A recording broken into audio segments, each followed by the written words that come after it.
Entonces, es un joven, es un joven, pero tiene hipertensión de muy mal control. Entonces, uno de 32 años, si fueran ustedes, obviamente tienen hipertensión, les dije que es hipertensión secundaria, hasta no demostrar lo contrario, hipertensión secundaria. Pero este ya tiene 32 años, y entonces, pero de todos modos sigue siendo un sujeto joven. Nos llama la atención eso. Pero además está obeso totalmente, tiene una obesidad mórbida, tiene en sus miembros pélvicos, tiene varices esclerosadas. Ustedes van a ver que la gordita, el gordito, que todo el tiempo está sentado, que no hace ejercicio, que siempre o está parado todo el tiempo o está sentadito, los vasos sanguíneos, las venas, se ponen tortuosas, o sea, se ponen gordas, se ponen con más recodos, digamos, hacen caminos tortuosos, y entonces eso que hacen esas venas realmente no hacen un buen retorno venoso, y entonces eso puede traer hipercoagulabilidad, que vamos a ver más adelante, y después originar trombos, mala circulación, que se reparen menos las úlceras que puede haber, etcétera. Y entonces, este gordito es obeso, tiene varicis, tiene un síndrome depresivo, y esta hernia umbilical, a lo mejor es por lo gordo, pues, ¿no? Porque pues la pared abdominal se elonga un poquito y entonces protruyen las vísceras. Y entonces aquel gordo, cuando están muy gorditos, pues el peso, la presión, pues aumenta. Y entonces, si las paredes de la cavidad abdominal, pues ceden hacia esta presión, y entonces puede formarse hernias, ya sea umbilicales, ya sea escrotales, etcétera. Lo más común es que sean inguinales. Inguinales no se llaman escrotales, se llaman inguinales, y entonces puede salir inclusive la parte de la víscera por el escroto. Entonces, ¿por qué? Porque pues es mucho la presión. Entonces, este es un gordito gordo, ¿verdad? Y joven. Y entonces, la enfermedad actual de este sujeto, de este joven, es dolor torácico y dorsal de características mecánicas. Hay progresión, hinchazón progresiva de cara y cuello, tiene su cuello grande, su cara se le está poniendo gorda, más gorda, y hace 6 meses tiene debilidad progresiva en miembros pélvicos inferiores, de predominio proximal, que ha limitado de forma franca su actividad habitual. Y entonces, ¿qué tenemos con este paciente? ¿Qué diagnósticos desde aquí tenemos? Tiene una obesidad mórbida, está joven, tiene hipertensión mal controlada y debilidad progresiva, y además tiene un síndrome de hipercoagulabilidad hasta no demostrar lo contrario. El examen, la exploración física, pues se ve obeso. Fíjense cómo tiene una presión arterial de 210, o sea, tanto la sístole como la diástole totalmente elevada. ¿Cuánto debe de ser de sístole para que todavía se considere como normal? Hasta 120. O sea, 119 es normal. De 120 para arriba, fíjense, no sé si las guías, y eso me lo van a decir el día de mañana, hasta hace 2 años las guías de que lo normal de un paciente es hasta de sístole, de la alta, es hasta 119. O sea, yo tengo menor de 119. Y de la diástole hasta 89. Eso es lo normal. Cuando rebasa a partir de 120 a 139, fíjese, de 120 a 139, se le conoce como presión normal, todavía normal, alta. Presión no, parece ambiguo. Ojo, parece ambiguo porque estamos diciendo presión normal alta. Pero ¿por qué la clasificamos así? ¿Por qué? Porque todavía le damos 6 meses a ese paciente para que con medidas higiénico-dietéticas, que ahorita vamos a hablar cuáles son las medidas higiénico-dietéticas disminución de sal, disminución de grasa, ejercicio, etcétera, disminución del abdomen. Entonces, esas son medidas higiénico-dietéticas, le damos 6 meses para que esa presión ya baje, ¿sí? Entonces, todavía no es hipertensión tipo 1, todavía no. Estamos hablando de hipertensión normal alta. ¿Cuánto fue normal alta? De 120 hasta 139, porque a partir de 140 ya es francamente hipertensión. Ese es de la sístole, y de la diástole por arriba de 90. De 90 de diástole para arriba ya es hipertensión. Entonces, así, este sujeto tiene 207, 149, o sea, tanto la sístole como la diástole está totalmente elevada, está totalmente elevada. Entonces, este sujeto tiene hipertensión mal controlada, si le están dando tratamiento, está mal controlada. Tiene la habilidad emocional, o sea, está chillón, está triste, tiene plétora facial, vamos a ver cómo es la plétora facial. Gifosis dorsal, o sea, tiene una jiba, está saliendo una jorobita en el cuello y en la región dorsal. Abdomen, estrías de color rojo vinosas. Ahorita vamos a ver las estrías de color vinoso. Las estrías es una lesión dérmica que ocurre en la piel por un crecimiento excesivo y rápido. Y entonces la piel no le da tiempo para ir estirándose, y entonces se rompe la piel, se rompe, se elonga y hace unas lesiones que se ven como las estrías que conocemos, pero estas se ven rojo vinosas. Equimosis, ahorita vemos qué son los equimosis, varicosidades superficiales, úlcera en miembro pélvico en tibia izquierda, edema en miembros pélvicos inferiores y debilidad proximal en Perdón miembros que, pélvicos. ¿Mande? perdón que le interrumpa, es que no sé si soy yo o de repente se traba un poquito y creo que no están corriendo las diapositivas. ¿Vamos en caso clínico? Sí, caso clínico, antecedentes personales.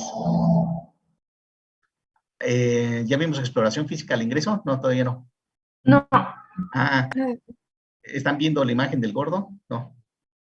no, tampoco. Estamos Estamos viendo la primera diapositiva. Ah, se quedó ahí trabadito. Se quedó trabadito, espérenme. Porque ya iba yo en la segunda. Ya la quité, ¿eh? Avísenme. Ahí voy nuevamente.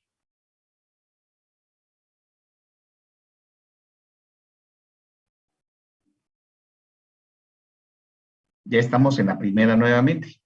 Ya pasamos a la segunda diapositiva. Enfermedad actual. No, nos quedamos en la primera. Ah, chis. Y aquí ya va.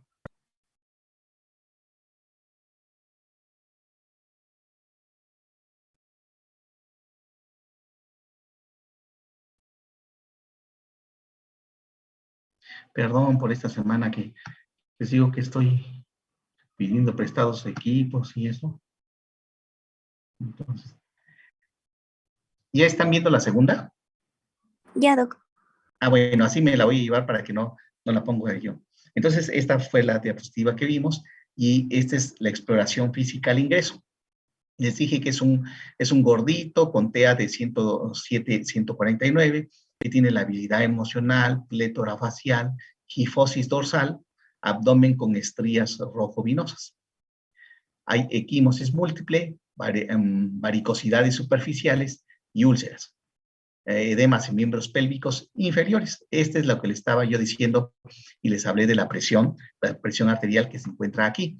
Les dije, lo normal de la presión arterial debe de ser de la sístole menor de 119, de 119 para abajo, menor de 119 la sístole, y hasta 89, la diástole. Si pasa de arriba de 120 a 139, no a 140, 139, entonces se considera normal alta, normal alta. Y ya les dije por qué le ponemos esa ese nombre porque no le damos tratamiento médico, sino le damos medidas higiénico-dietéticas. Si pasa 140 o más, ya le decimos hipertensión tipo 1 y de ahí se empieza a clasificar hipertensión tipo 1, hipertensión 2, etc. Pero empieza hipertensión desde el 140. Ahora, muchachos, deben ustedes diferenciar cuando veamos, no sé si en esta clase nos dé tiempo de ver una urgencia y una emergencia hipertensiva. Ojo, una urgencia y una emergencia hipertensiva. Es diferente urgencia y emergencia.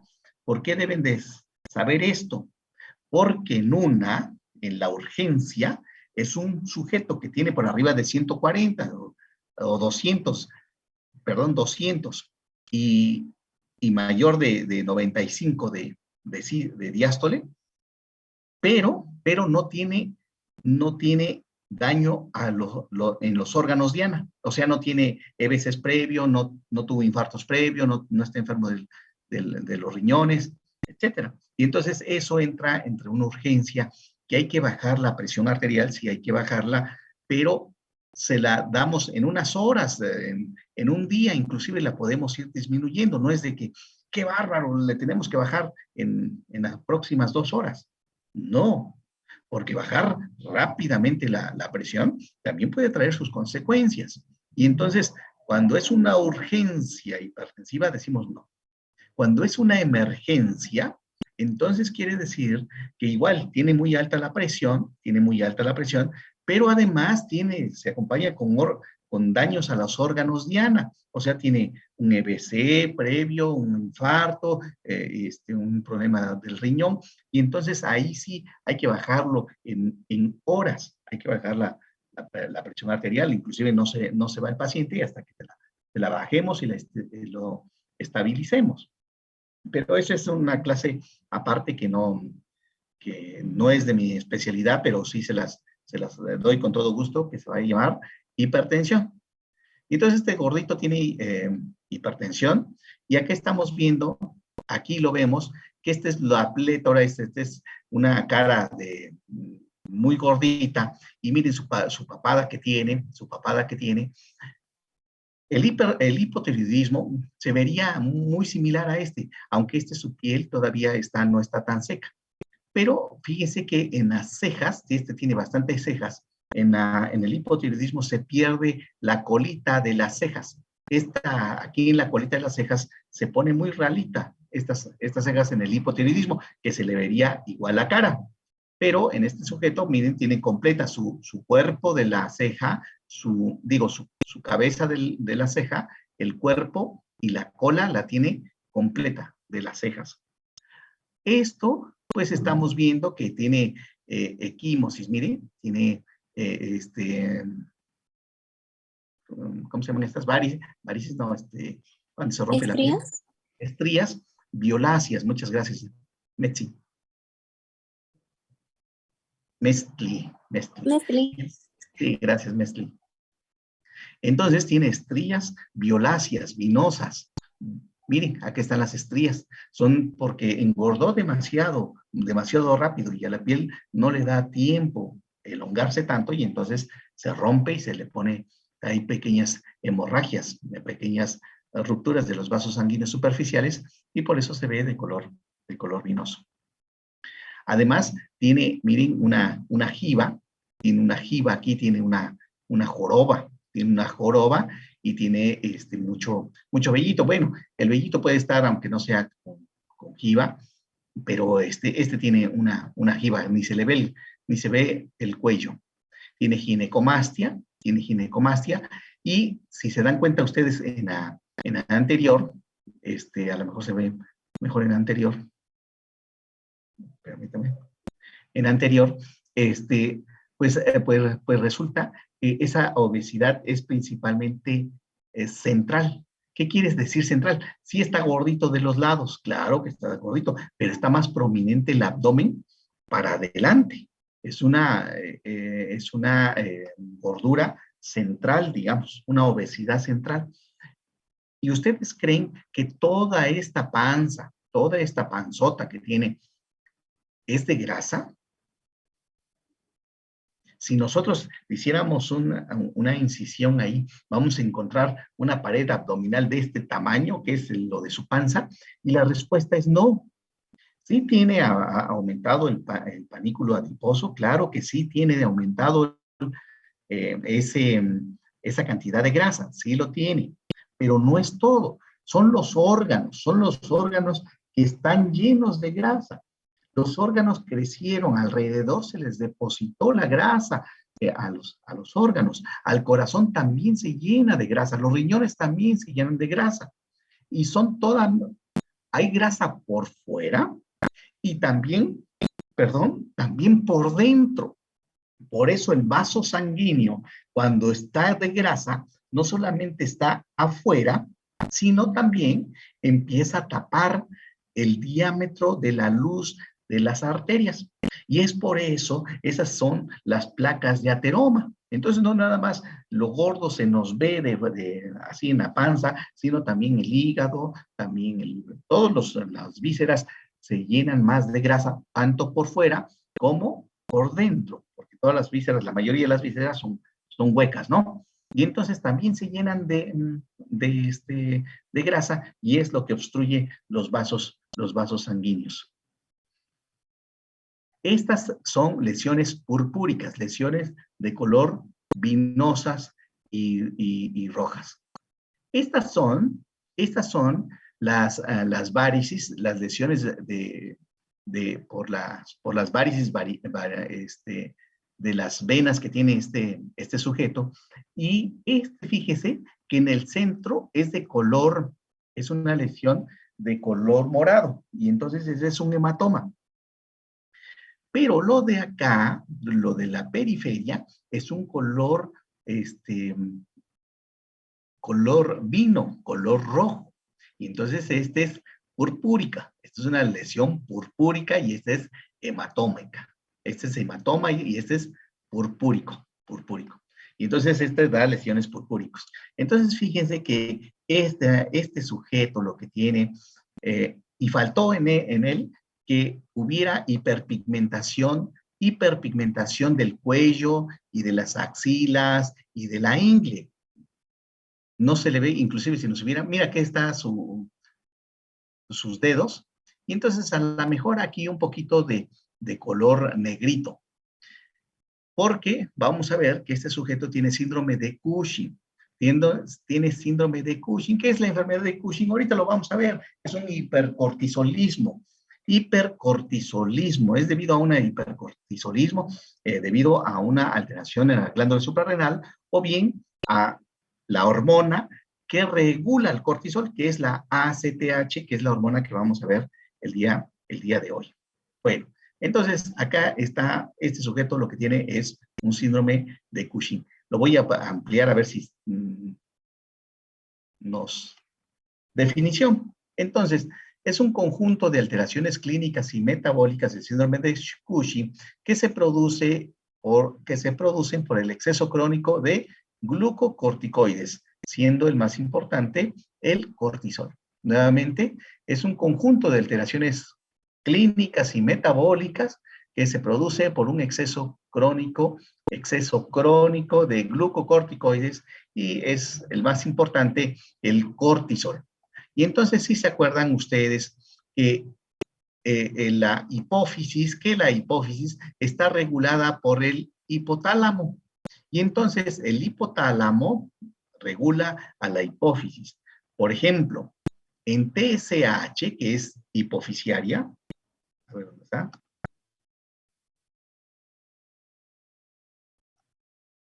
En TSH, que es hipofisiaria, se ve mejor con el TSH, lo regula el hipotálamo a través de TRH. Y entonces aquí en la adenohipófisis se produce una hormona que se llama ACTH, que es la hormona adrenocorticotropa. La adrenocorticotropa es una hormona que se sintetiza, se almacena y libera en la adenohipófisis y es regulada por una hormona hipotalámica que se llama CRH.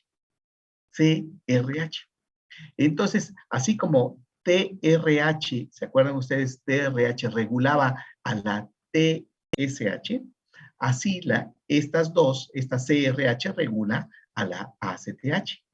¿Y qué va a hacer a su vez la ACTH? ¿Dónde se sintetiza, se almacena y libera? Pues aquí, en la hipófisis. Y entonces esta ACTH circula por toda la economía hasta llegar a la glándula suprarrenal que está arriba de cada uno de los riñones. Y entonces, una vez que estimula la glándula suprarrenal, hace que estimula a la corteza de la glándula suprarrenal para que se libere glucocorticoides, siendo el más importante el cortisol. Posteriormente, el cortisol, pues nuevamente es detectado, igual a nivel hipotalámico y también de la hipófisis, e inhibe a la CRH, por lo tanto, también se inhibe a ACTH, y por lo tanto, se regula igual que las hormonas tiroideas, ¿verdad? Porque ¿quién regula a las hormonas tiroideas realmente? Pues TRH, pero ¿quién reguló a la TRH, que es la jefa que está en el hipotálamo? ¿Quién la reguló? Pues T3 y T4. Pues igual aquí, el cortisol a su vez, pues va a regular a la CRH, pero ahorita lo vamos a ver con más tranquilidad. Dijimos que la corteza de la glándula suprarrenal, ¿ya están viendo la siguiente diapositiva? Nos quedamos en definición, Doc. ¿Igual, perdón? En definición, creo que es la 8. En la definición, sí. Ya cambió. Y entonces, aquí, en esta, ¿se acuerdan que la glándula suprarrenal dijimos que se dividía en corteza, que está aquí, y en médula? Y entonces la corteza se subdividía en la primera, que es una zona glomerular, que produce mineralocorticoides, siendo la más importante la aldosterona. ¿Y dónde se ocupa la aldosterona? En el sistema renina, angiotensina, aldosterona, que ya vimos ese sistema renina, ¿renina qué? Angiotensina, aldosterona. Exacto.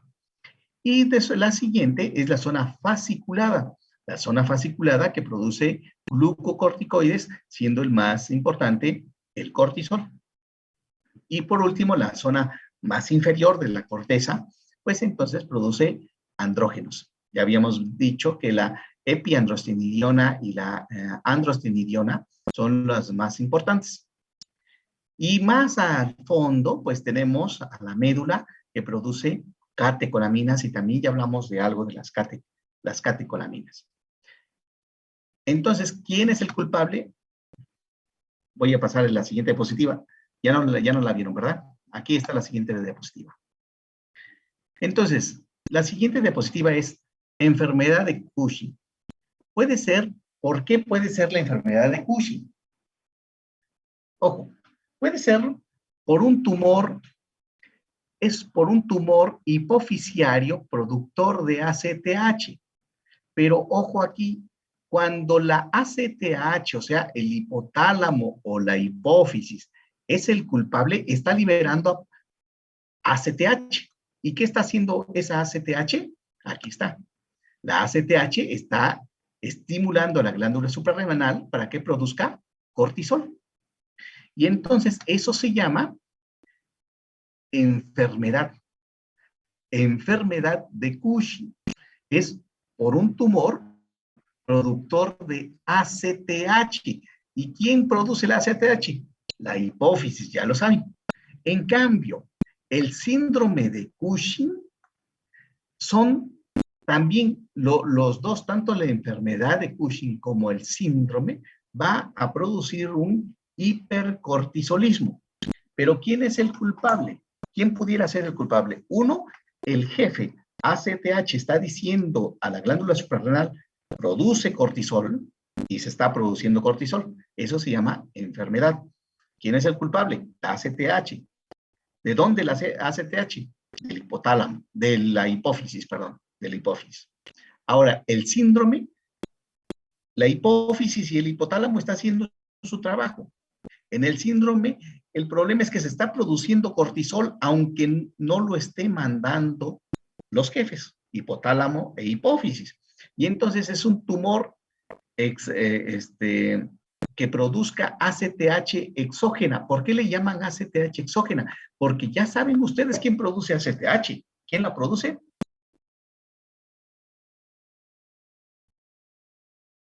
La hipófisis. Exacto.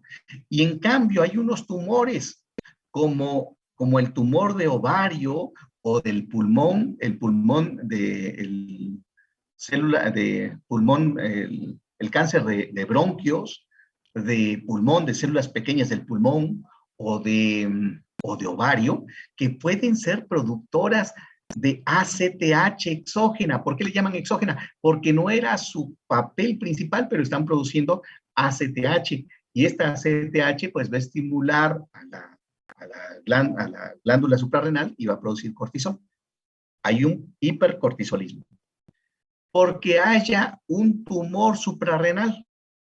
O sea, la ACTH no es la culpable, sino el tumor suprarrenal está produciendo de más cortisol y eso se llamará síndrome. Y o le estamos dando tratamiento por exceso de glucocorticoides. ¿En qué momento le damos glucocorticoides? ¿O somos tan burritos los médicos de darle un montón de glucocorticoides y producir un síndrome de Cushing? Y la respuesta es no, porque sí sabemos que puede ocurrir un síndrome de Cushing. Y entonces, ¿por qué le damos glucocorticoides? Por necesidad algunas veces. ¿En qué enfermedades damos glucocorticoides? Pues en los procesos asmáticos, por ejemplo, en el asma. En los procesos autoinmunes, artritis, lupus, esclerodermia. En enfermedades alérgicas. Entonces, en esas enfermedades, pues hay una necesidad de utilizar glucocorticoides. Pero en algunas ocasiones podemos ocasionar un síndrome de Cushing. Entonces, ¿qué es tanto la enfermedad? La pregunta para ustedes es, ¿en qué se parece? Me dicen nada más cierto o falso. El cuadro clínico de la obesidad, las estrías y esto que les dije, es similar, es igual en la enfermedad y síndrome de Cushing, ¿cierto o falso?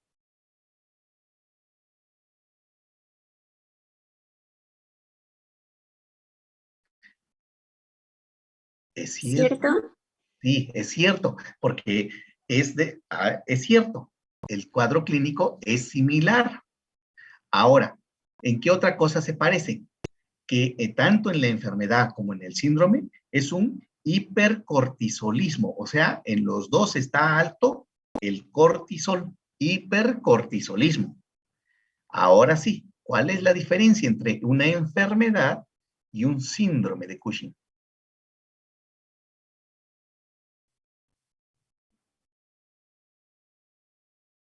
¿Cuál es la diferencia? ¿Podrían diferir en el tratamiento?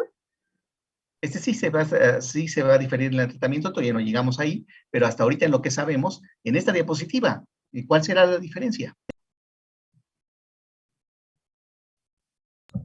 Sería porque en la enfermedad de Cushing hay, como dijo, un hipercortisolismo, pero este es causado por un exceso de la ACTH, mientras que el Exacto, síndrome no es así. exactamente. En los dos, tanto en el síndrome como en la enfermedad, hay un hipercortisolismo. Pero la causa de ese hipercortisolismo en la enfermedad es por la ACTH hipofisiaria. Esa es enfermedad. Porque no podemos decir nada más por la ACTH, porque hay tumores que producen, cánceres, que producen ACTH exógena. Entonces, la enfermedad se debe al aumento de ACTH y que origina un hipercortisolismo. Y en el síndrome hay también un hipercortisolismo, pero originado por ACTH exógena tumor suprarrenal o tratamiento con glucocorticoides. Muy bien. ¿Alguna preguntita hasta acá?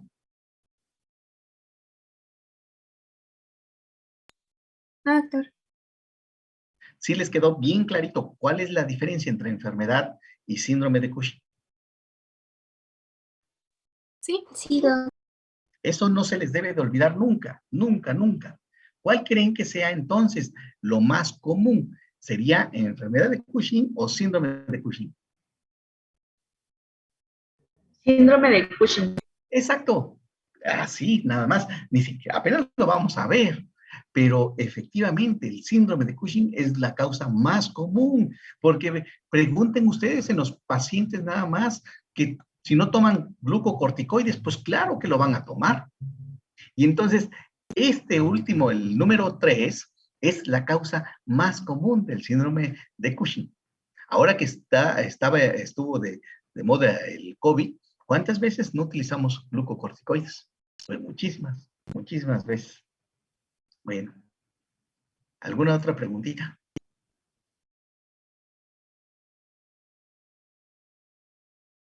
Entonces, el día de mañana sí nos vemos ya igual a las 7, por favor.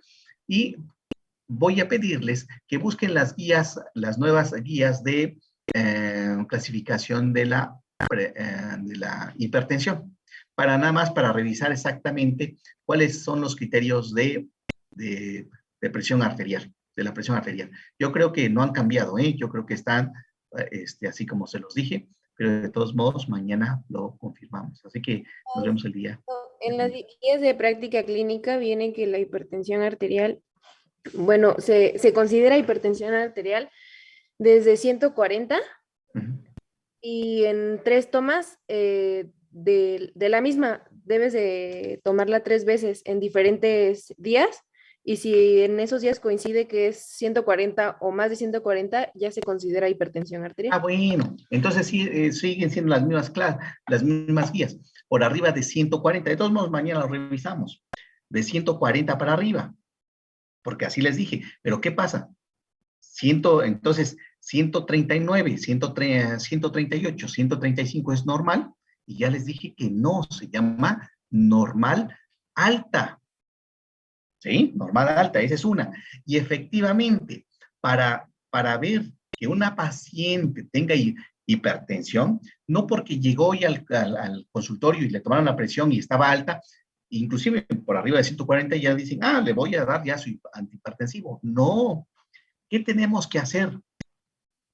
Le tomamos la presión, está alta. Le decimos, la presión se debe de tomar con 10 minutos de reposo. Primero que llegue y que repose 10 minutos. Segundo, que no se haya desvelado, haya tomado café o algo. Tercero, que no le esté apretando el cincho, a lo mejor es el gordo y va bien fajada, o la gordita y lleva una faja que le está comprimiendo el abdomen. No, debe de estar flojito el abdomen, sentadita, tranquilita. Luego, utilizar el mango adecuado, el que se va a poner en el bracito, el tamaño adecuado para el sujeto.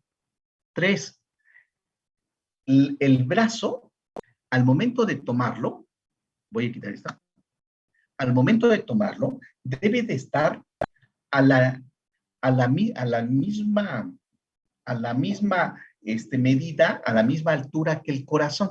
Eso es importante, por eso lo tomamos sentadito, y si no hay una mesita donde ponerla, ustedes le agarran el bracito, ya que le pusieron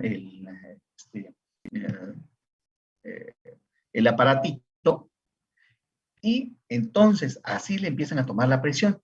¿Cuál es el mejor aparato para tomar la presión? El baumanómetro de mercurio. El de mercurio, el mercurial, es el mejor. Ahí lo que deben de tener bien entrenado es el oído, pero es la mejor, el mercurial. El mercurial. Si no se puede, pues se lo toman en aneroide, y si no, pues en electrónico, ya a perdidas. Y entonces, esas son las formas de tomárselas. Y una vez que ya la tomaron, la anotan. Y durante 5 lecturas, en 5 días diferentes, se la van a estar tomando y van a estar anotando la presión. Cuando tengamos 5 lecturas, van ustedes a sumar todas las sístoles o las diástoles, como ustedes quieran. Empiezan con una. Empiezan 120 hoy, 135 mañana, 100, y entonces las suman todas y las dividen entre los números de veces que hayan tomado. En este caso fueron 5. La dividen y entonces ese es el promedio. Igual lo hacen con la sístole y la diástole, la alta y la baja. Y entonces esa lectura es lo que sacaron de su promedio. Y ahí empiezan a clasificar a su paciente. Ahí lo tienen. Ya tiene hipertensión tipo 1 o tiene presión normal, alta o tiene normal. Pero desde ahí iniciamos. Bueno, nos vemos el día de mañana, pues. Hasta mañana. Hasta mañana, que descansen. Cuídense mucho. Adiós. Bye.